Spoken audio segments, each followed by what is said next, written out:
Okay, why don't we go ahead and get started. So welcome everyone. I'm Dave Kish. Welcome to Discover session 2 on the Preliminary Intent Navigator tool. If you could stay on mute when you're not speaking, and if possible, we'd like to see your faces as well. If you can put your cameras on. So I'm going to give a kind of an introduction to the session, a little bit of an overview, and I'm going to share my screen for that. So let me go ahead and do that. Okay.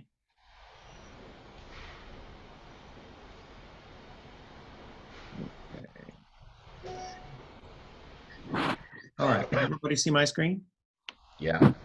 Okay, very good. So again, I'm Dave Kish. I work with Danielle Stanko. We've been working in the ecosystem and platform space for some time, both inside TCS, where we're officially employed, and outside with open source communities like Platform Design Toolkit. If you want, also let me give you in the chat a link to, or maybe Danielle, can you do that? Do you have that link to the Miro board? Yes. Okay, so Danielle will put a link to the Miro board in the chat for you so that you can actually navigate as we're going through the tool, which also has this short presentation that I'm sharing. So here you can see just kind of who we are and links to how you can connect with us. We'd love to work with anybody that's interested in ecosystems and platforms, and specifically if you're interested in prototyping further or have a use case in mind for this tool. It is a prototype at this point, and we're excited to learn what other people's feedback and ideas are, and would be happy to work with you if you have something in mind. So you've got our personal links here, and then we also have a site, thenextevolution.com, where some of these tools will be, as well as some of our other content. So I'm just gonna go ahead and scroll over here just a little bit on the session itself and the inspiration for the Preliminary Intent Navigator. About, I don't know, maybe 18 months ago, we became aware of Platform Design Toolkit. And we were quite excited about it. As I said, Danielle and I have been working in the ecosystem space for some time. And actually, I got involved in ecosystems as a result, as a strategist, in kind of a personal interest in developmental psychology. And so I basically have based a lot of my perspectives on ecosystems and where things are going and the emergence of cooperative platforms based on, you know, kind of an emerging knowledge of developmental psychology, and in specific the spiral dynamics framework. So I know some of the participants on this call have a very deep understanding of spiral dynamics, and so we're very excited to hear from those of you how you think we've applied that framework to the ecosystem and platform space. So that's kind of where we're coming from. We noticed in this white paper research initiative that Boundaryless has underway that they kind of foresee a shift, a change in how people are thinking about platforms and ecosystems. And we think that's very complementary to the way that that we see things moving as well. So in terms of a lot of the discussion that was going on in the chat in some of the earlier sessions in the event, you know, this kind of shift toward a more cooperative kind of existence is something that don't always see people thinking about when they're looking at platforms and ecosystems. And so we developed this tool as a way to broaden that kind of conversation from the early stages of an ecosystem or platform initiative. So just a note, here's our agenda, and it is extremely tight. So here's how we're kind of thinking about it. Because we only have 90 minutes, and typically we would think it'd take at least a half a day to take a use case through this tool or more. So what we actually are going to do here is we do have a use case, an example that we can use for discussion purposes, but we're not intending to take the use case through to its completion on all the exercises, because we just simply won't have ample time to do it. So it'll feel a little bit time compressed, but we, instead of splitting the group in half and doing breakouts on, say, half of the tool with one group and half with the other, we wanted everybody to see the entire tool. So we're going to take everybody through. We'll do some time compressed kind of exercises. We'll have some brief discussion in each quadrant. And then I think we've tried to leave about 15 or 20 minutes toward the end so we can have more of an open dialogue and discussion about the usefulness of the tool, or potential pitfalls or opportunities that people see. So any questions before we kind of jump in? Okay. All right, Danielle, I'm going to go ahead and keep it on my screen until we get through the overview of the tool. So over to you. Sounds good. So what we want to do is give a use case that we'll be taking through the activities today. And as Dave mentioned, we're not trying to take it through to completion from the perspective of the content. We're just using it as a means to understand the process of the tool, so that when you leave this session, if you were to have, so this is an open source tool, if you were to take it and try to apply it later, you'll be able to do that knowing what the process is and some of the thinking behind it. So the use case today is that you on this call are a team working to platformize educating students outside of the classroom. And this was a topic that a couple of the speakers earlier today touched on in passing, and it's also relevant to everybody's personal experiences. So I think that it's something everybody should be able to, not be stuck on when we're trying to get through the tool. All right. So then what we have here, if you want to zoom out, Dave, to see both the vision canvas and the preliminary intent tool, are two pieces. So what we found when we initially prototyped this tool is that it was important to get a group aligned before you start jumping into these 4 quadrants in the preliminary intent navigator. And so the purpose of the vision canvas here is really just to have a place for that conversation. So you'll start by having the group brainstorm what their visions are. So that's the left side here of the vision canvas with 2 different post-it colors. So that's representing two different people who are putting in their brainstormed ideas of what they feel the group's vision is or what they care about. And then it's a discussion to cluster those together and find similarities, and then a prioritization activity to pick for today for exploring our preliminary intent. What topic are we going to focus on? Because what we found is if you don't do that initial alignment, people are more scattered, and there's already a lot of different considerations happening in the tool, so it would generally just be confusing. So we've taken that use case example of how might we educate students outside of the classroom, and we've done some stickies here as our starting point for today. So just as an example of the vision inputs that we came up with, a vision here is, promote developmental values around sustainability or regeneration, or another one is how could we allow kids to design their own learning modes for any curriculum. So then those sort of high-level ideas or visions are grouped together, and we clustered. And so for today's exercise specifically, we'd like to focus on our cluster that we found of giving students a lead role in their education. And so here are a couple of quick examples are, the concept of self-directed student teams can customize their curriculum and exercise to promote engagement. So we'll revisit that when we actually start digging into the activities, but that's kind of the precursor to the preliminary intent tool. Okay. Are we ready to walk through the overview of the tool? Yep. Okay. All right. So I'm still screen sharing, but I see a number of people are in the board. If you prefer to just kind of navigate as we go along, I'm just going to give an overview of the tool, kind of in how it works. And then we'll jump into the different quadrants. Right. So again, this is meant to take about a half a day or even longer, depending on uh, how many people you're dealing with and what your use case is. And this tool is also meant to be at the outset of a project where people are coming together around a platform idea or an ecosystem idea, right?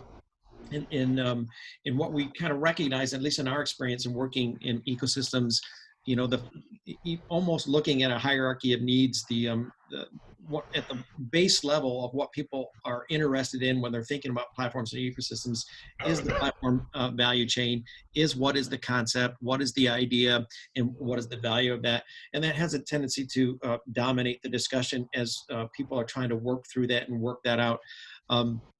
But that's one perspective that that is important in terms of the power of ecosystems, right?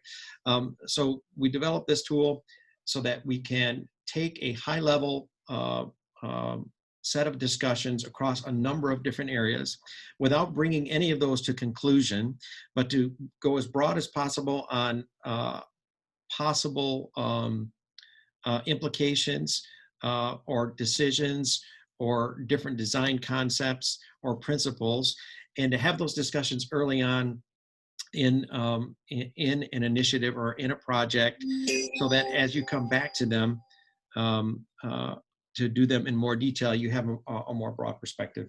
So just real quickly, the upper right, and there was a question earlier as we were assembling about the kind of sequence. We're going to kind of go clockwise on this.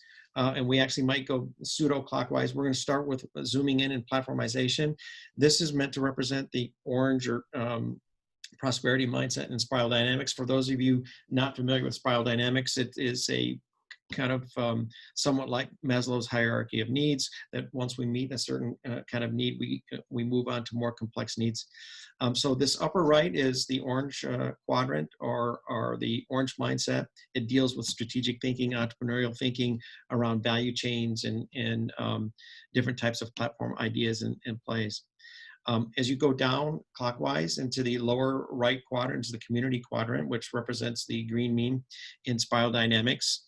And this is, again, as it implies, a community orientation. And so what we're trying to do in this quadrant is orient toward different types of communities that would find value in what you're trying to do, or to orient toward communities to learn and understand how you can add value to what they're interested in.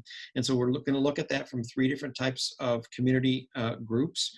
That isn't to say that there aren't other ones, but there are 3 primary ones that we think are important to talk about at the beginning of an initiative. And then we might actually go up to the purpose quadrant to talk more systemically. There was discussion about systemic health in some of the sessions earlier today, and how what we do in platforms or ecosystems is not necessarily disconnected from larger issues that we have on a societal level.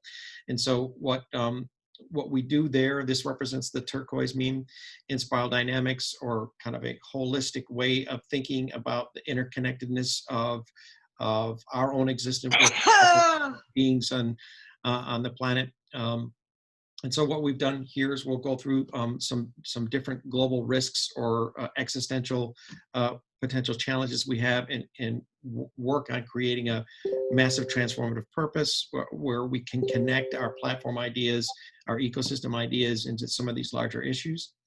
And then as we go down to the lower left quadrant, that represents the yellow mean within spiral dynamics. And this is about looking at what we refer to as ecosystem flow.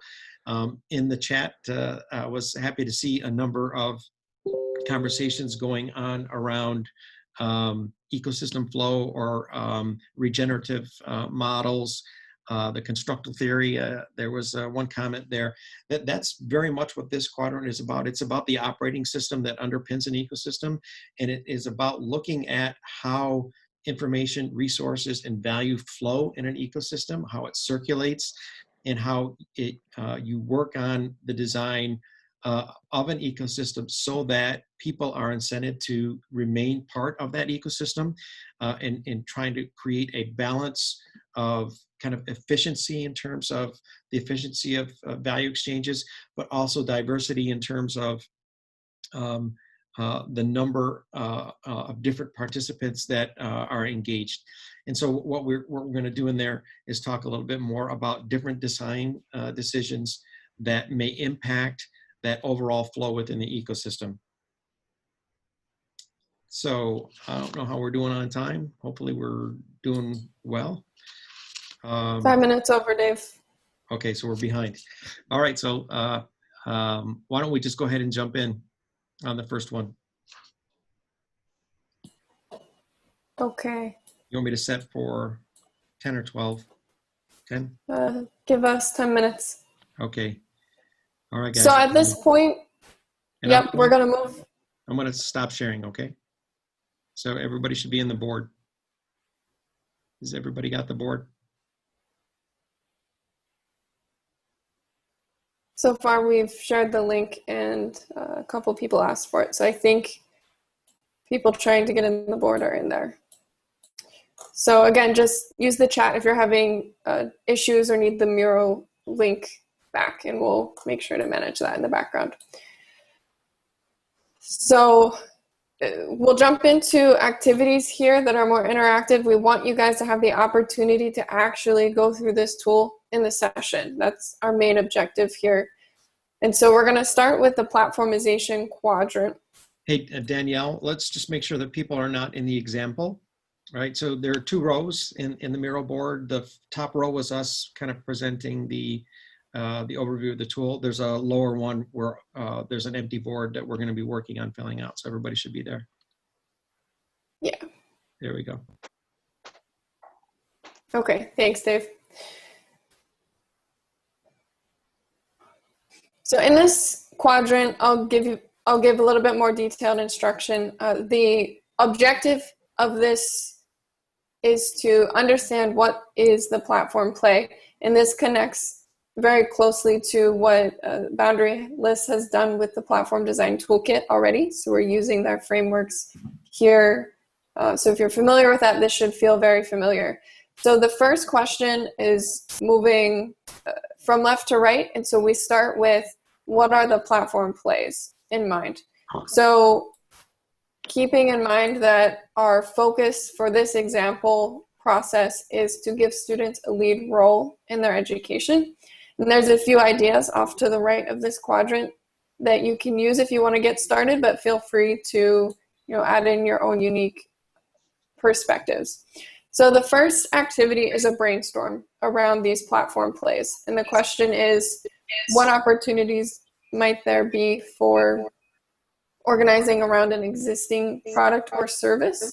An example of that would be platformizing consulting and helping consultants to better connect with their customers or vice versa. Or amplifying an existing ecosystem. And this is about helping people who are interacting in some way to be more cohesive and emerge as a bigger and collective organization. So those are the different types of platform plays, and I'm going to set the timer for about 2 minutes. Everybody will navigate to the right. You'll see clusters of sticky notes. Everybody should be able to select their own color and start putting in your ideas. So that's the first step of the process, is silent brainstorming. So I'm going to reset the timer for 2 minutes. That'll be your countdown. So put down your own ideas of what the platform play might be, given our case study of giving students a lead role in their education. Can you repeat the question again? Sure. So the process here is a silent brainstorm activity. The question is, what platform ideas do you have that could help give students a lead role in their education?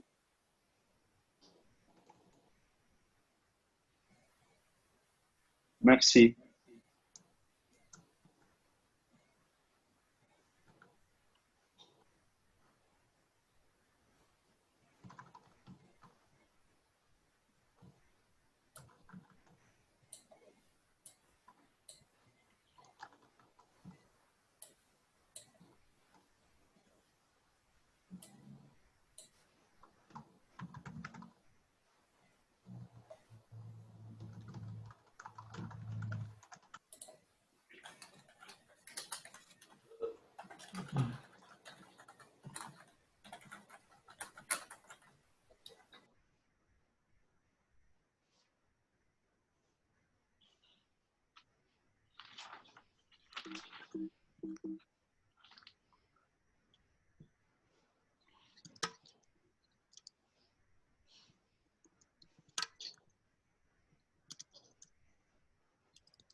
All right, so our 2 minutes are up.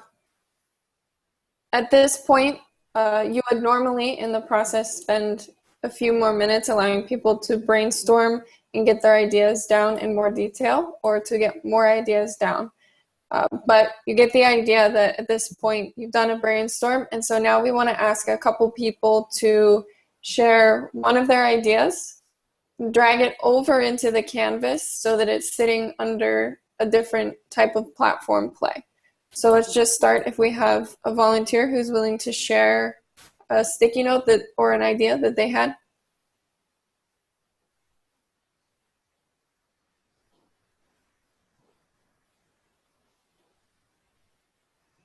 I can share one, Danielle, but I'm not sure where I'm supposed to put the sticky note. Okay. You want me to move it up? No, just drag it So into the if you can platform see, quadrant. There you go. Yeah. yeah, I put a blank one to show you where. So we're going to drag the ideas into the platform play area, and that shows a collection of what our ideas would be. Yeah, beautiful. Platform value chain? Yeah? No? So to the right under platform plays, there's basically two halves of this, and we're focusing on the right half of the platformized value chain quadrant. So I see 3 sticky notes in the right spot already. Is that? Other platform plays. Got it, got it, got it. Yep. So go ahead and share your idea verbally and then drag it over. So my idea was that there should be a sharing between the people who are running the platform and the students of labor market information that's relevant for them about what skills are in demand. Okay. Do we have another person who wants to share? Maybe somebody who's already dragged their idea into this quadrant? Yeah. What? Go ahead. I just said that digitize the existing syllabus and model it as the page for organizing activities. Okay. And do you feel like that goes around organizing an existing product or service? Yeah, it's traditional interface Okay. classes. And then we'll have one more person share, and then we'll move on to the next part of this process. And we may need to give an overview on that, Danielle. We're at the time for this quadrant already.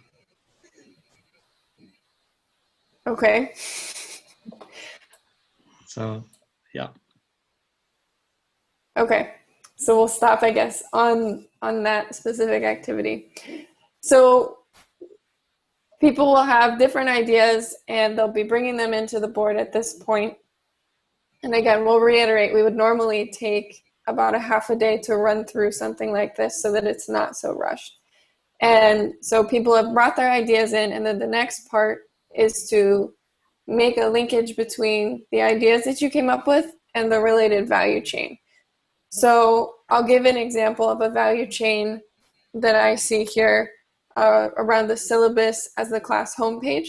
So that's related to the traditional classroom teaching value chain. So as a participant in this, I would create a sticky note that labels that. So would somebody like to create a sticky note and label that value chain?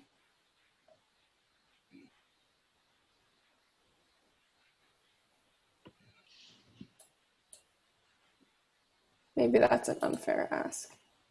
Let me add it in. So the teaching.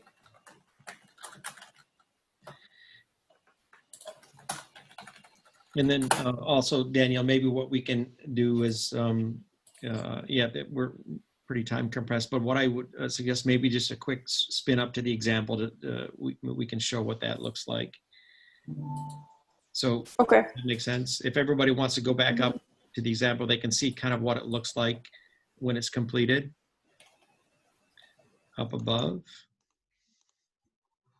Yeah, so I see Peter is up there. So yeah, so you can see a number of different platform plays categorized by existing ecosystems that you're trying to empower versus mobilizing around a product. And then kind of a hierarchy of the design space, which is what value chains are we talking about here? And the reason that we try to identify the value chains is that can help us also identify other participants that we need to collaborate with in order to implement the idea.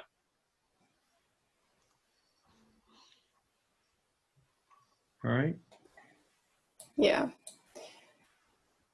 So starting with this quadrant, we basically are helping participants get their idea on paper and realize broader value chains that may be part of. So then the next flow to move into is to consider communities. And that's related to an oscillation between zooming in, which is what we just did, which is taking a zoom into your idea and focusing on what you're thinking about. And then in the community quadrant, it's a more zooming out perspective and looking broadly at what else is happening in the context that you are part of. So in the community quadrant here, the intention is to orient yourself to communities or ask, with this idea that I have, how might I be related to other communities? How might they be a starting point for my idea to take off? And so we have three major community types here. First is peers, and this is about interest-based communities who are working together. So an example is all of the people who joined this session today. We're a group of peers. We're interested in some similar topics. The middle one is about localities, and that's thinking about how your idea might be used to strengthen some local community and if there's a local play.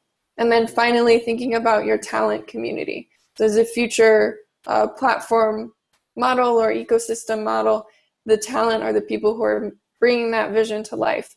And we already touched on the topic of cooperatives earlier today and micro enterprises as different ways of thinking of talent, not just as people who are to be instructed, but as people to be organized and made to come to their full potential. So that's the overarching set of topics to be covered in this exploration. And this one, we move from left to right. So we'll jump in again on peers, and this is another brainstorm. So you'll see a set of sticky notes underneath, and everybody gets just one sticky note because we understand that we're not going to be spending much time on it. So put down one idea of from some of your platform ideas above, what would be a relevant peer community to consider in this quadrant.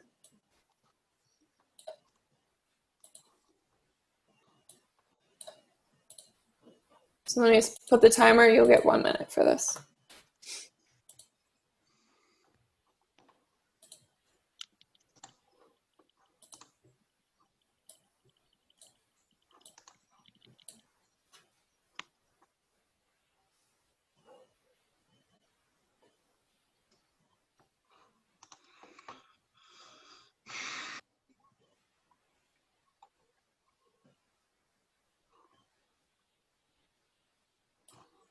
So again, I see cursors a little bit towards the top. We're asking people to, in this process, come up with ideas of peer communities using the sticky notes below the communities quadrant.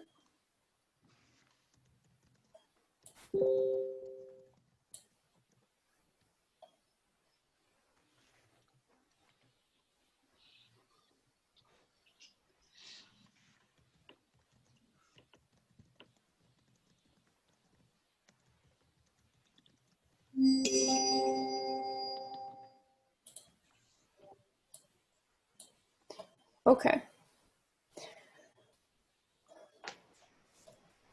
So in this one, since it's also a brainstorming and then share out activity, let's ask for 2 people who haven't spoke yet to share some ideas that they have on relevant peer communities when you're considering an ecosystem model in the education space.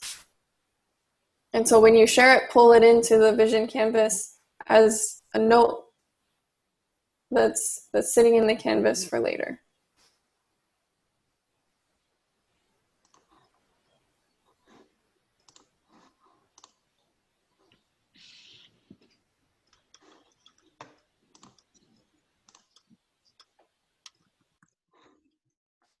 I'll go first. Hi, I'm Roberto. I try to accomplish that the best way for perhaps for the children to take part and to mix school is to bring sports together. So let's talking about club fans. So they cheer about football or basketball or whatever they have.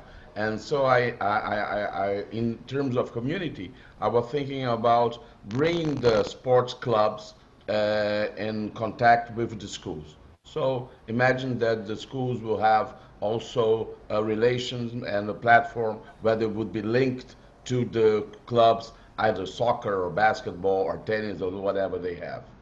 That's the idea. Okay, that's a perfect example. Thank you. So with that, at this point, you would basically have multiple people who have shared those ideas and discussed their relevance. And so those sticky notes are here. And then the next 2 are intended to be more active discussions. So instead of silent brainstorming and sticky notes, we'll just ask people to share some ideas. And we reflect that in the tool by having a check mark where the group feels something is important. So focusing on the localities area here, the core question is, how might your ecosystem strengthen a local community? And again, thinking about educating people outside of the classroom, what is something that could do to really strengthen some place? And here we've got starting categories to help think about the different aspects. There's people in a community, there's the natural ecology of the community, there's organizations besides yours in the community, and then there's the community's economy. So we'd like to have somebody speak up on how they feel an education outside of the classroom topic or idea could help strengthen a local community along one of these categories. Yeah, Danielle, I'll chip in if I may. Go for it. Yeah, the idea of testing what is learned in the classroom in general with the general public. So micro interactions, communication protocols, testing them, and thereby also modeling those protocols for people who haven't been trained in them, and then bringing them back to the classroom to debrief, learn. Okay. So that has to do with sharing what you learn with other people and maybe also testing it, if I'm understanding. Okay. And so I think that we would then put a check mark in the people category here to reflect that we feel there's a strong connection between this sort of idea and the people in a community. Would you agree with that? Yeah, training, life training in the real world. Okay. So in the Miro board, you can see I move the check mark to reflect the people quadrant. Okay. So it's the same exercise, and we would anticipate these to be discussions amongst people trying to work on the same thing and really coming to agreement and sharing ideas. So kind of cohering around these topics. And again, with this process we're going through on the breakout, we're just having 1 or 2 people speak up, so that coherence isn't there. But that is the intention overall, is to have these discussions amongst people using this tool. And then underneath this checklist is a question of local plays. And that's about thinking about your idea. So I'll take the one that we shared earlier, a syllabus as your class homepage on a digital platform. Is there a local play there? So is there some contextualization of that based on a location that would make sense or make your idea stronger or be a place to start your design? So that's the intention of that second half. So I'll give you guys a couple seconds to think about that. And if somebody has something in mind, feel free to speak up and share.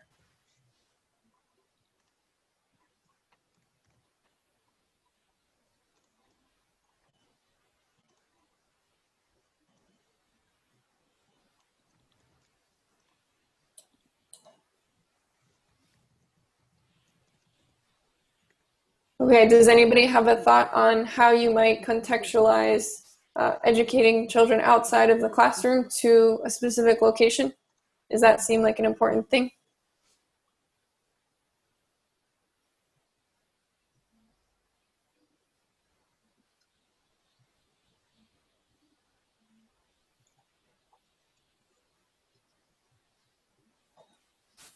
Well, actually, I would try to keep on with my idea and to extend the school to the social activities, the sport activities they could have at the clubs.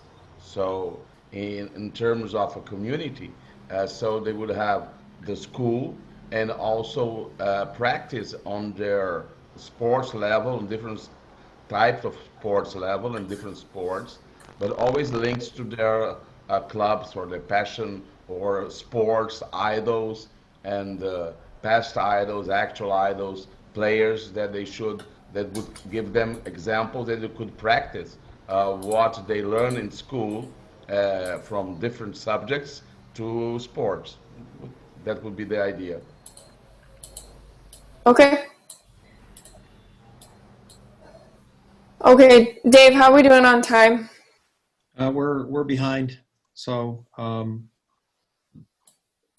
So let's maybe extend our timing here and just focus on actually getting through the quadrants at a reasonable pace instead of having a slotted discussion time after and allow people to speak up more. sure. Okay. Okay. So then the final segment here of this communities quadrant and understanding what relationship you have with other communities is to think about your talent and how you manage that or don't manage it. So the question is, how do you organize and motivate talent, creators, entrepreneurs, or contributors in your model? And so we have a list of potential models that we've seen in the past who are pretty established, like consortia or cooperatives, and ones that are more emergent, like micro enterprises with higher, or OVNs, which stands for an open value network,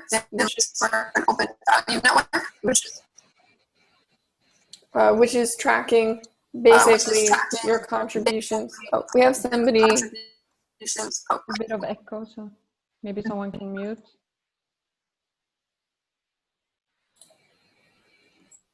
All right, thank you. So open value networks is basically tracking in a loosely coupled network somebody's contributions and what they could get out of that.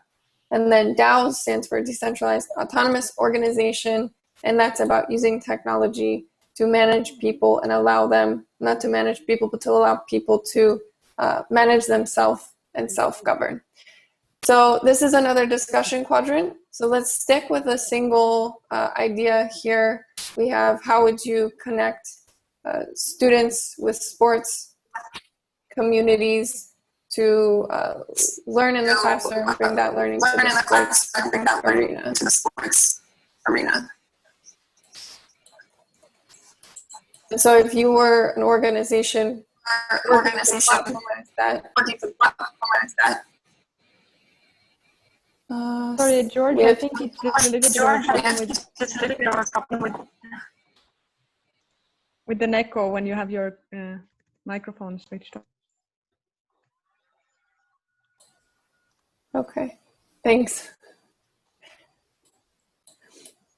So if you were to platformize an idea around helping students connect with the sporting community, how might you manage that talent? And so that's a question that you're asking here. So you can take, I'll set the timer for a minute to reflect on that. And again, we'll have somebody share their ideas. So this is a discussion again around how you might organize your idea.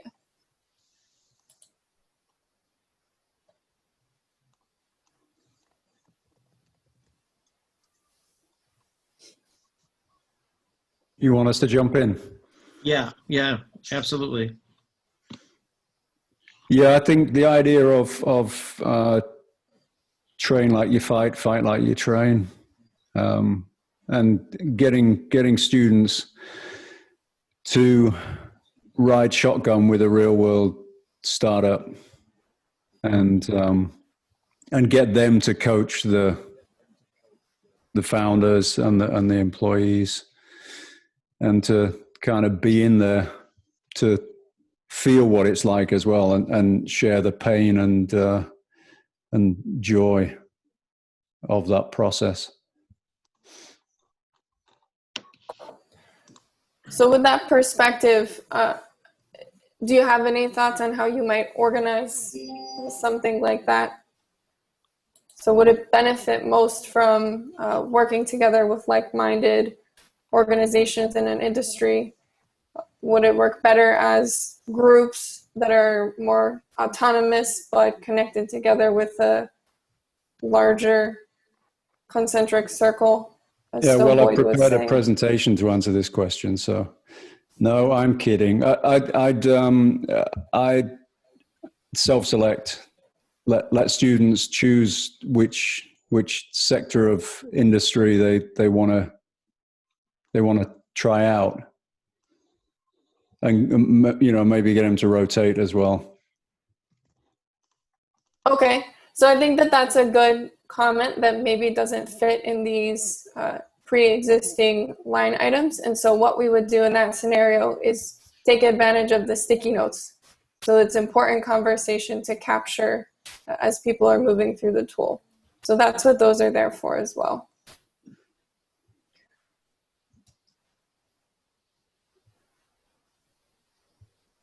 So I'll just capture that in the sticky note below. Yeah, and then in terms of the areas that we put in here, I mean, traditionally when say a business is working on a platform idea or trying to leverage ecosystems, we have traditional hierarchical kind of structured corporations that are trying to pull this together.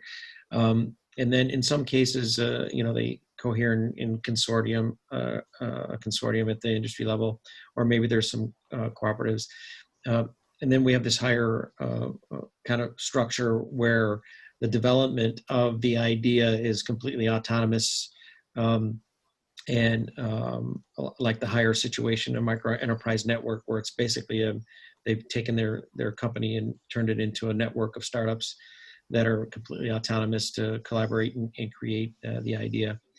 So those are the different kind of things that we're thinking to try to test the team's kind of thinking on how they might want to mobilize talent. The concept of bringing students in themselves as part of a cooperative emergence of what the model is an interesting concept as well.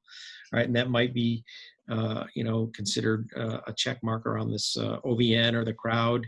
The students in this case would be the crowd. So that's kind of the concept of what we're thinking here, is this discussion about alternative potential models to mobilize creators, talent, entrepreneurs, contributors, students themselves around developing the ecosystem.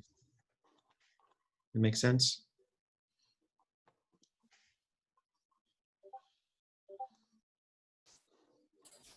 All right, shall we move on to the next quadrant? Yep.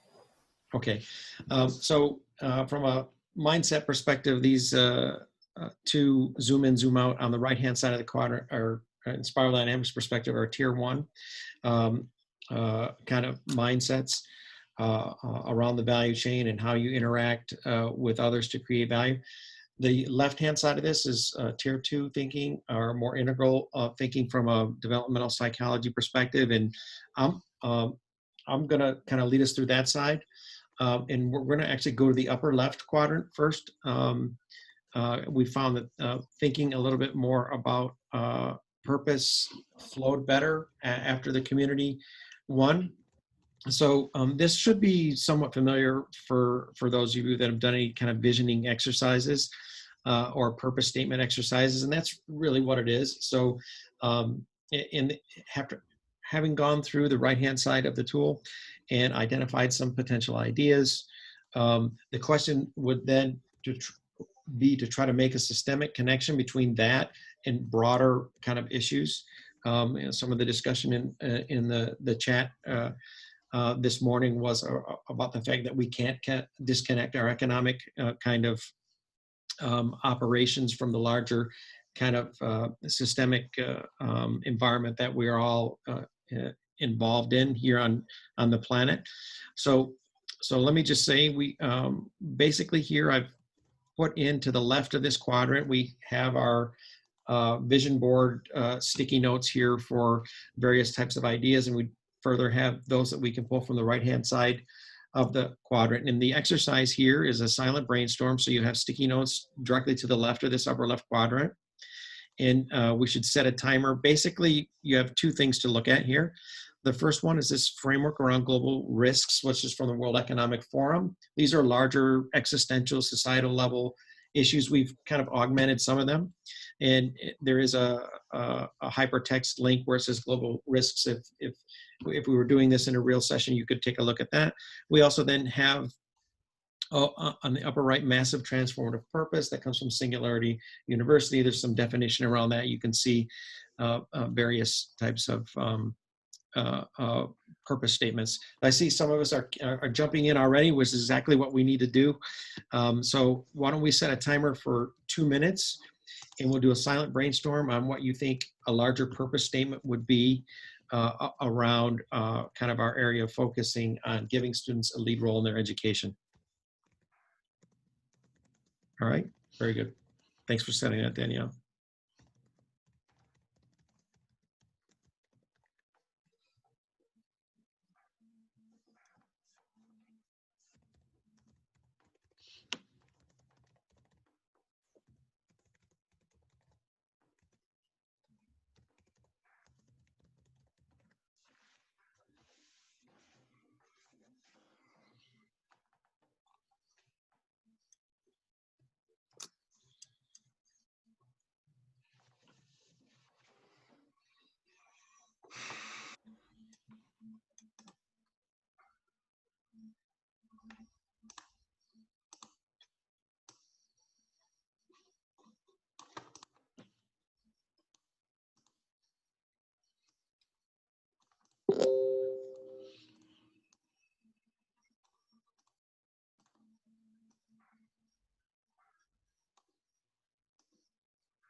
Okay, we have just a few seconds left, and so I'll just ask somebody once our timer goes to share what their thought was on purpose.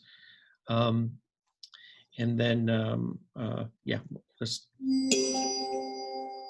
all right, who would like to share kind of their thought on overarching purpose in this case? You could draw, when reflecting on these global so-called grand challenges, you know, these big sort of macroeconomic and societal changes, you can draw helpfully from the vocabulary of the people, the designers of the industrial strategy for your sub-region or country or whoever's looking after industrial strategies, because they often reflect on these grand challenges. So I would say if you can map your purpose on those, like for example, there's a massive there's lots of funding for transportation and conversion to clean tech, electrification, etc. So your student curriculum and everything to do with the, I suppose, design of micro businesses that might enter those sorts of markets could look at the industrial strategy, which is looking at climate change. And so you get a kind of logic, and progression within the educational system leading to certain outcomes that are relevant to those grand challenges. Okay, very good. So that would be a purpose around embedding some of these awareness of some of these existential and large grand challenges and crises more systemically into our educational processes. Yeah. Yeah, exactly. Perfect. Okay. Anybody else would like to share a potential purpose?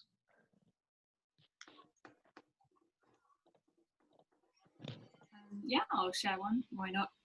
I'm also very interested in psychology and neuroscience and the role of education and reward systems that one can build in, not only at an early age, but throughout life.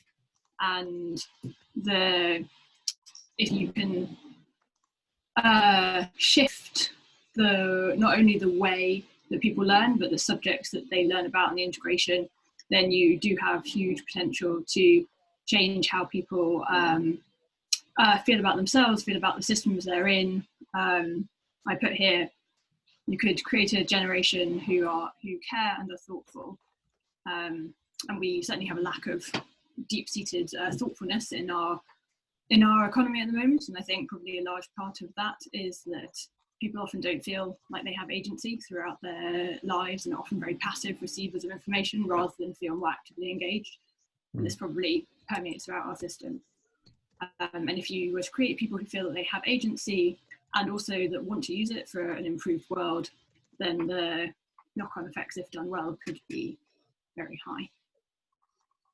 Okay. Very good, thank you.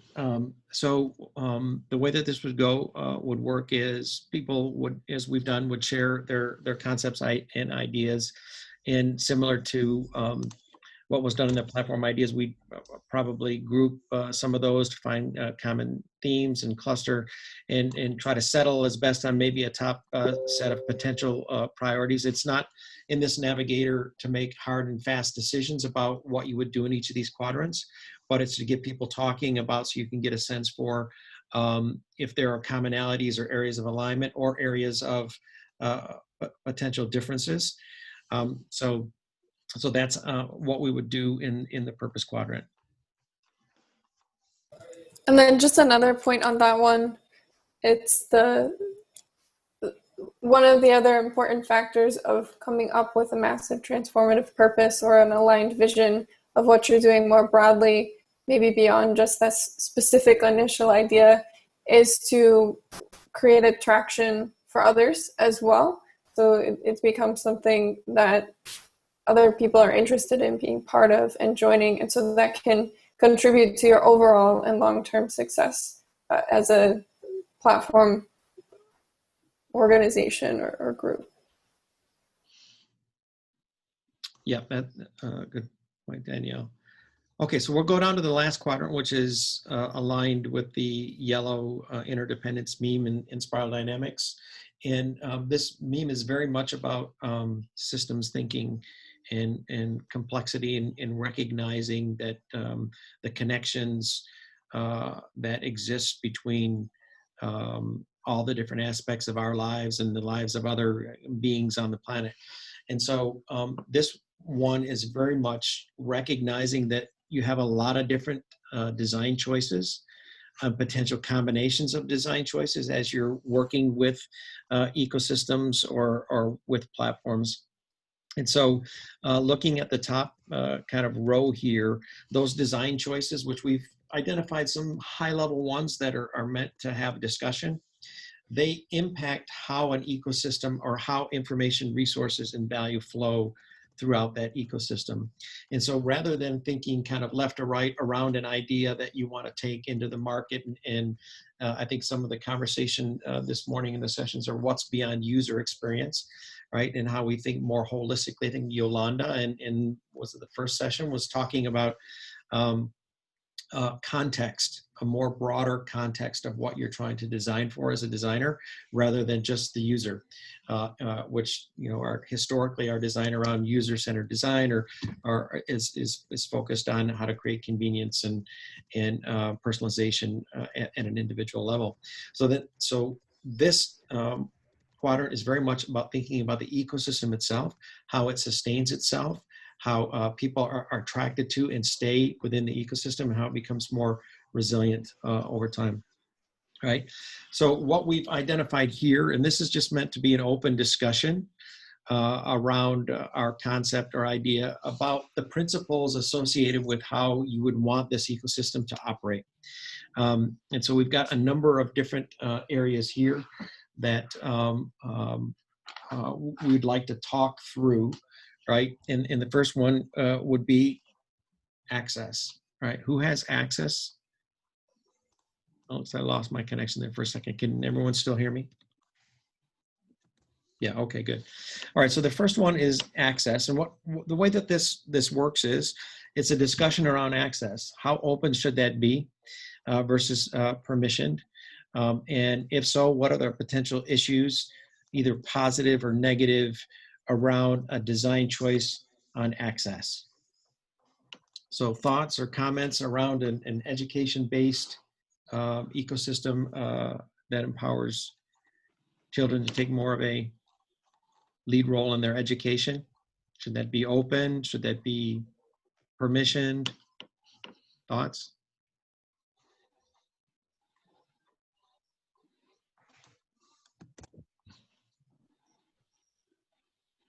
I see somebody's got a know your student comment or posted in here. Does somebody want to share on that?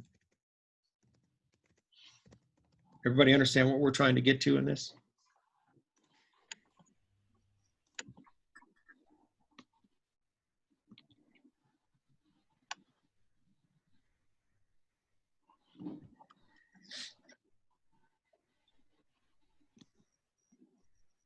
Comments, anyone?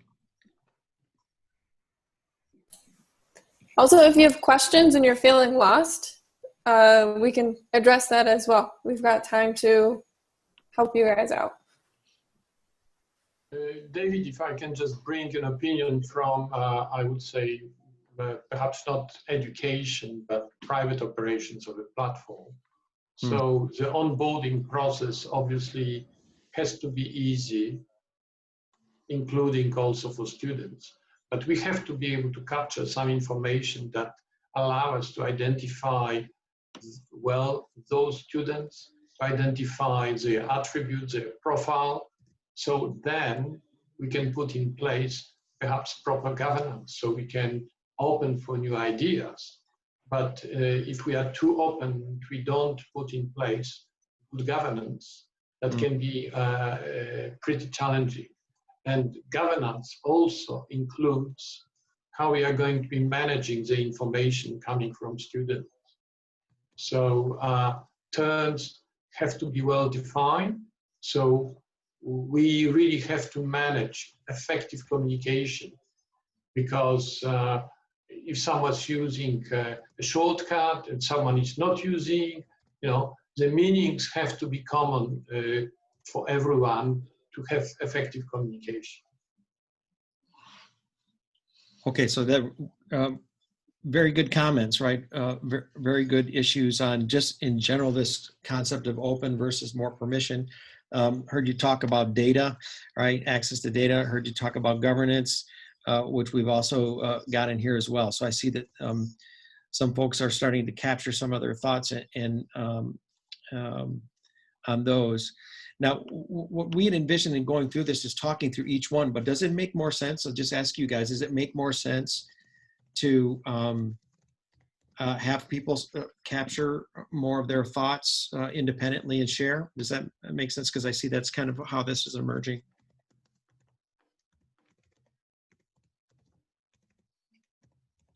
So an alternative, instead of going through each one and saying, what do you think about access? It would be to talk about these different attributes of ecosystems or platforms kind of as an overview, meaning access is who is allowed to participate. Is there an onboarding permission process? Innovation is about whether you want to create a demand supply kind of marketplace that connects demand and supply and manage the innovation of that external or that exchange internally from an innovation perspective, versus more of like an app marketplace where anybody can create different applications and make them part of the ecosystem. That's the question around innovation.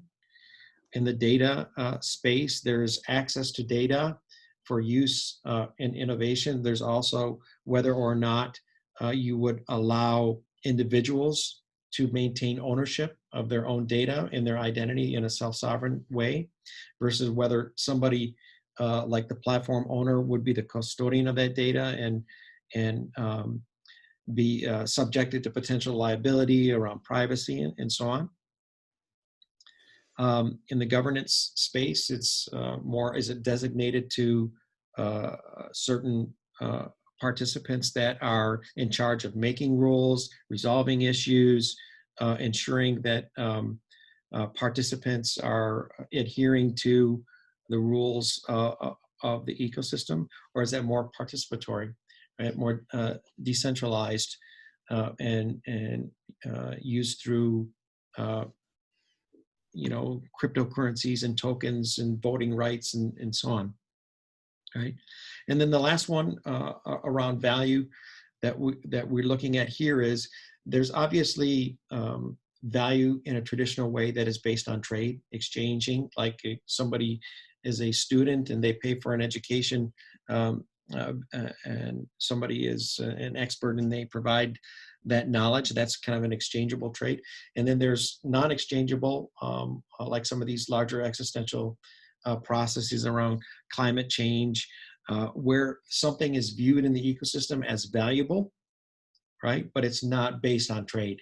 And it's in setting behavior that that builds some of that non-exchangeable value into the ecosystem. So Dave, yeah, go ahead, Danielle. Sorry, I just want to take advantage of some activity I'm seeing on the board. So we have somebody commenting to another person. It says, Sarah, do we have different views around data? And I think that this is really important because you would anticipate people to be having different views on these, you know, spectrums of how we're going to deal with this. And I think that also points to, you know, you can refer back to if you came to alignment on your vision in the quadrant above, that can help guide your decisions on which side of the spectrum you think is best to make that happen. And so that's an important point of this quadrant, is to have conversations around what you feel, what your differing viewpoints are, and capture that. And so it's not to determine a model or make firm decisions, but to understand each other and to see what your options could be. And then just also the yellow diamonds here are also a way of capturing. So if you have a discussion and kind of come to an agreement on, we feel like this is the best way forward, you just move the slider to indicate if you're feeling more on the open side being appropriate or more towards the closed side being appropriate. It's just a reminder for later to document what you're thinking in addition to the sticky notes. Hi, Sarah here. Hello. We may have different views, Peter, is it? And but just to as part of engaging with this part of the process, I do think, David, that it's for me anyhow, I like the approach of going through the meaning behind all of these different variables to start with, so that people then approach it in a more holistic manner. And I think if you Like I would like to be, sort of given the task of then, okay, if I think about these all together, shift my little diamonds about, and then tell the story of that's why I think it should be structured this way, and then hand over to the next person to advocate for, the same or something different, and then build that sort of consensus or shared view from that, rather than going one at a time, because they each impact each other, and you develop your view of the whole, I think, by addressing it together. That makes sense? Yeah, absolutely. Obviously, we hadn't thought about it that way, and that makes a lot of sense, right? So people then could almost create a profile of where they think the diamonds are based on their view, and talk about that, right? And then share. And right. Yeah, I like that. I like that. I think that would be a neat way to go through this. Very good. But not everyone is used to systems thinking and have a holistic view, so their thoughts could be triggered also later on when we focus on each of the quadrants. So it depends. So I think that is a good segue, Dave. We've got 20 minutes left to move into more the discussion on the process itself. So now that we've kind of made it around the quadrants, our idea was to leave time for this sort of reflection and feedback on how you felt it was as a process, things that were aha moments, or things that you felt were lacking or could be improved upon. So before we get into that, Dave, anything else you want to mention? No. Somehow we've kind of made up time, and I'm glad we've got this the time at the end to kind of reflect and take feedback and people's thoughts on what they think about the tool, how they might see it being useful, what they might change, and so on. Okay, great. So in the Miro board, if you could zoom out, you'll see a final cluster of sticky notes at the bottom. And there's a big one that says, I like, I wish, what if. And so here we're going to actually give you a full 5 minutes to take a breath and reflect on what we went through. And you can basically mention things that you did like, things that you wished, so that's constructive criticism, and then what if, which is new ideas you might have to bring to the table. And so we have vertical columns of colors. Everybody can pick a vertical column to capture their thoughts down on. And then after that, we'll open that up for people to share any sort of feedback they want. Feel free to bounce off of each other and have an open conversation and dialogue here. So also, if you feel like you have a question or something you didn't understand along the way, you can capture that as well. So let me set the timer for okay, thanks, Dave. So you can think about that, and then we'll have a discussion afterwards.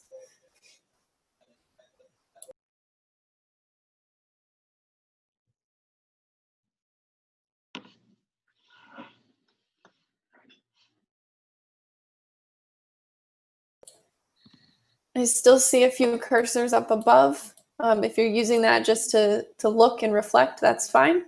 But we're down below at the bottom of the board in the giant sticky note collection.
Okay, our 5 minutes are up. We have, I love it, a giant sticky note. Okay. I was just having a lot of fun watching the interactions on the board and people being able to do as they wish in an open forum. So I hope that was enough time to reflect a little bit, and we're just going to open it up for conversation. So if you have something you'd like to share, please share, and you can direct us to your sticky note if you think that'll help in the conversation, and feel free to, go off of each other and comment against somebody else's reflections if you have a different opinion, or if you echo that opinion and you also feel the same. So if anybody wants to start by sharing, feel free to unmute yourself and speak up.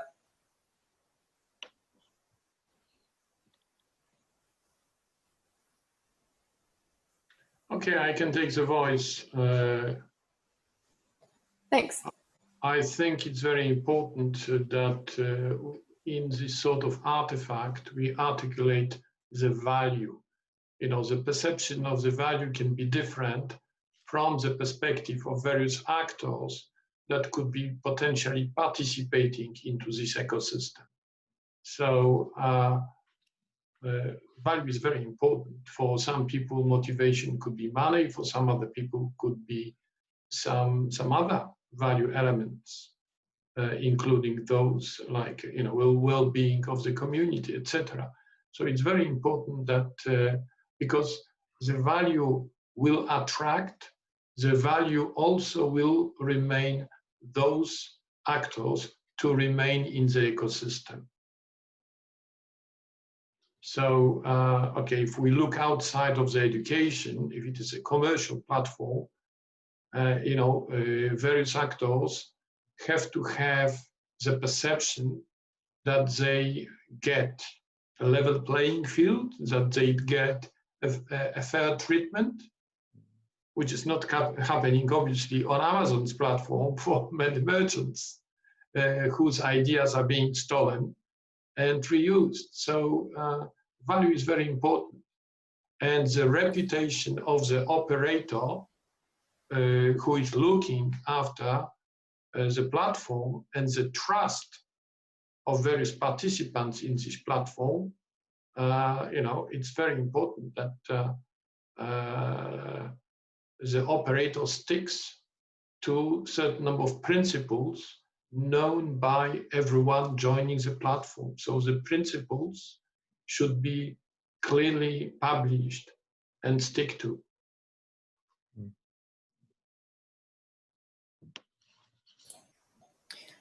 So I would say that that's definitely good feedback, and I think from my perspective as being a developer of this tool, I see that coming into play with the governance discussion in the sliders, and that's a first step around what your principles are, as well as in the purpose quadrant. I could also see maybe a need for clearly publishing some principles or values or ethics statements to go along with it. But we could consider if that's something more specific around having a way to see what is the value for each participant. So we have a way of thinking about value chain participants and communities, but maybe not a cohesive spot to put it together and say, here's the value statement for each of them. I think that's what you were saying, right?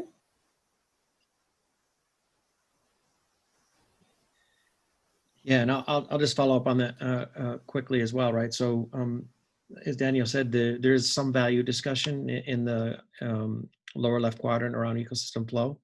But the other thing that was kind of intended and may have not come across is that people, as you said, have different priorities, different motivations about why they might want to participate in an ecosystem. Some of it might be economic, might be community empowerment, might be solve some existential crisis, might be about trust and fairness in the way that the system works that they're not used to getting in their industry or in the world. And so I think perhaps those things did not necessarily come out, all right, because each of the quadrants is supposed to represent kind of a slightly different worldview or priority around what you place importance on when you're interacting in an ecosystem. So that's good feedback if that wasn't clear.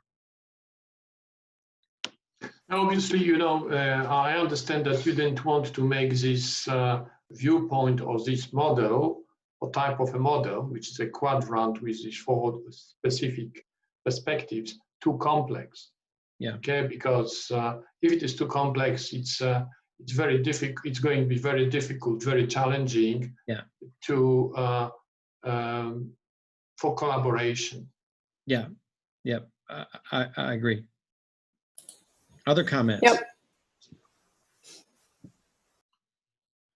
Yeah, David, the main thing that I like about it is its universality and its ready adaptation for different demographics. And I just made the point that in terms of it's informed by SD, but that for most people that's either irrelevant, confusing, or triggering. Yeah. And I would keep it out.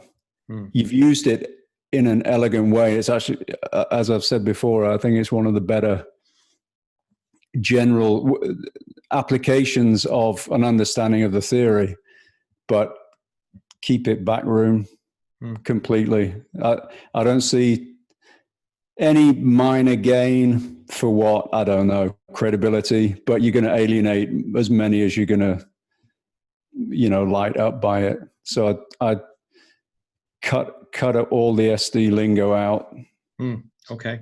Yeah. Very, very good. Yeah, and you're right. It can be polarizing in terms of people's reaction to it. You're either really into it or think it's irrelevant. So that's really great feedback. I appreciate that, Adam. If I can just make a further comment, obviously, if you are using this tool with a certain community of interest, they are going to have more knowledge about their context, their value chain, their flows of information of value. So it's going to be much easier to discuss the subject matter. Obviously, if you go to a community and you try to use this sort of tool, is I would say open space. So a lot of people are not going to be familiar with a number of terms proposed here. So what we can do also with this sort of tool is to give a number of cases also after we capture some information and perhaps run some scenarios like what's going to disrupt this platform if something is going to happen. So that's a left top quadrant. So this is going to bring people more to real context, because they will have to take a position. Okay, I will have to pay a fee every month, or my information. So I'm a customer. My customer information is going to be shared, and so I'm going to lose control of this. Okay, but you don't have to pay for being in this ecosystem. So what do you prefer? You prefer to pay, or you want a free of charge service? So I think these sort of examples, scenarios, will help people to come to terms and perhaps to take a position to change their mind.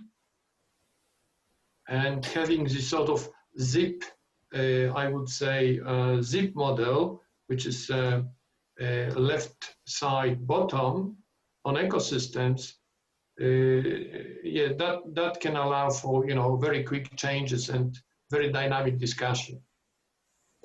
But I'm certain we will get more to the point if we give some examples. Okay. Yeah, I think that's a great idea. The examples, yeah. Mm-hmm. Okay. maybe we can take one more comment and then we'll close and leave a link back to the main room. I think people are assembling there for kind of a final close of the event. Any other comment? Yeah, I can jump in. Hi, everyone. Jumping on the spiral dynamics comments. So for me, SD is most useful when you actually address the way each person kind of looks at things. So it's like a individual or group lens, but it's less useful when you apply it as a way to frame the object, right? So in that way, I kind of resonate with what's been said before. I'm not sure it's useful here as a particular model, although the general exercise of bringing people through different ways to look at the project is useful. But here, for example, you could say that any person, looking from orange or turquoise or yellow could look at significance and attraction for others, like could look at what you label as turquoise. I don't know if I'm clear here, but you could, the most interesting things to do with SD is to bring forward the way that each person looks at things.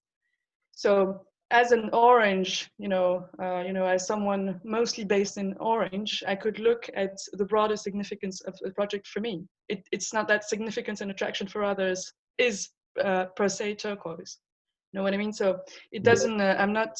So I'm not sure again that this is the right way to frame the general exercise. All right, very good. Okay, we've reached the end of the session. This was very useful. I really appreciate your time, all your comments, your thoughts. If anybody is interested in further prototyping or working around this, we're happy to support a potential use case you might be interested in to further develop the tool. It will be available. We're not exactly sure where it's going to be, whether it'll be on the next evolution or part of Platform Design Toolkit, but over the next few weeks we'll work through that. So Danielle, do we have the link to the main room, or is that something I need to give people? I don't have it because it was on Telegram. All right, let me see if I can get that. Oh, here we go. Yeah, so we're going to paste the link back to the main room where these sessions are continuing in the chat. There we go. And in terms of the Miro board, I believe if you save the link, you can go back and visit it later. Yeah, it'll be open. Yeah, it's. I don't think we're not gonna close it off. All right. Thanks, everyone. Appreciate your time. Yep. Thank you, guys. See you in the next sessions.